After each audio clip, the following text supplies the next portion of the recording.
Nathan Bedford Forrest. A brilliant yet brutal Confederate cavalry commander, Forrest was one of the Civil War's most controversial figures. Praised for his intuitive battlefield tactics, his military legacy is forever stained by the massacre of surrendering black Union troops at Fort Pillow. A wealthy slave trader before the war, he later became the first Grand Wizard of the Ku Klux Klan. Though he eventually distanced himself from the Klan, his name remains synonymous with both military genius and racial violence. Ambrose Powell Hill. A Confederate general in the American Civil War, A.P. Hill was one of Robert E. Lee's most trusted subordinates. Known for his aggressive and often impulsive battlefield style, he commanded the famed Light Division, which earned a reputation for its speed and fighting prowess. Hill rose to command a corps in the Army of Northern Virginia and played a key role in many major battles. A distinctive figure who often wore a red shirt into combat, he was killed in action just days before the final surrender at Appomattox. George Pickett.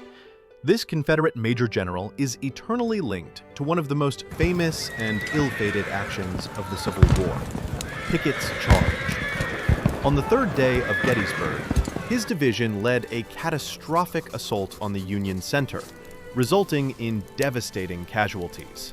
The failure shattered his command and overshadowed his entire career. Pickett forever blamed Robert E. Lee for the destruction of his division and lived his post-war life as a tragic, haunted figure. William Bloody Bill Anderson was one of the most feared Confederate guerrilla leaders in Missouri, bringing a new level of savagery to the war. He led a band of bushwhackers, including a young Jesse James, on raids marked by extreme violence. His brutal reputation was sealed at the Centralia Massacre, where his men executed 24 unarmed Union soldiers. Known for riding into battle with scalps tied to his saddle, Anderson was eventually killed in an ambush, ending his brief and terrifying reign of terror. Known as Robert E. Lee's Old Warhorse, James Longstreet was one of the Confederacy's most capable generals. A master of defensive warfare, he served as a cautious counterpoint to Lee's aggressive style. Longstreet strongly disagreed with the disastrous attacks at the Battle of Gettysburg, a stance that would later tarnish his reputation. After the war, he became a Republican and was unfairly blamed by lost cause advocates for the South's defeat, making him a deeply controversial figure.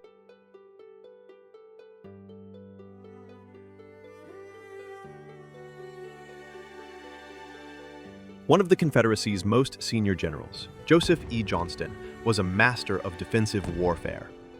Known for his cautious strategy, he skillfully preserved his army by withdrawing from larger Union forces.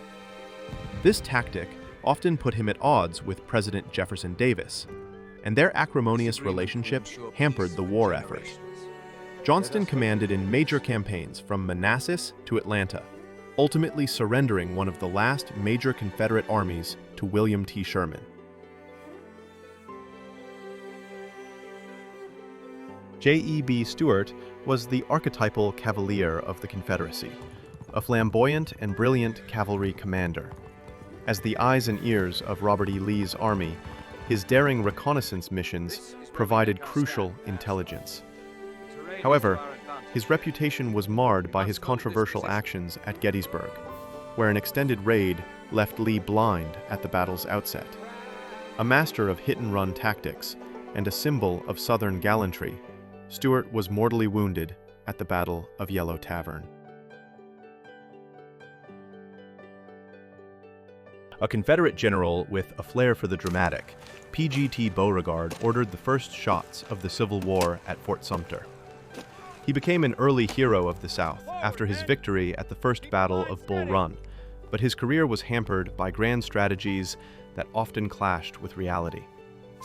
A contentious relationship with President Jefferson Davis saw him relegated to minor commands. Despite his early fame, he ended the war a general whose great promise was never fully realized.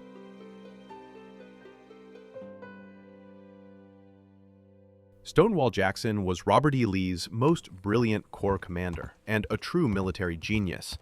He earned his famous nickname at the First Battle of Bull Run for his unyielding stand. Renowned for the speed and secrecy of his movements, his Shenandoah Valley campaign is studied as a masterpiece of warfare.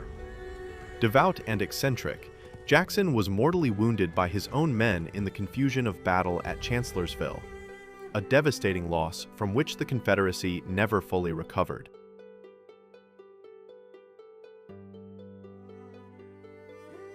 Robert E. Lee was the most revered general of the Confederacy and a brilliant battlefield commander. Though he opposed secession, he declined command of the Union Army out of loyalty to his home state of Virginia. A master tactician, he won stunning victories against superior forces, but his legendary career was ultimately defined by his defeat at Gettysburg and surrender at Appomattox. After the war, he became a symbol of the lost cause, but dedicated his final years to reconciliation.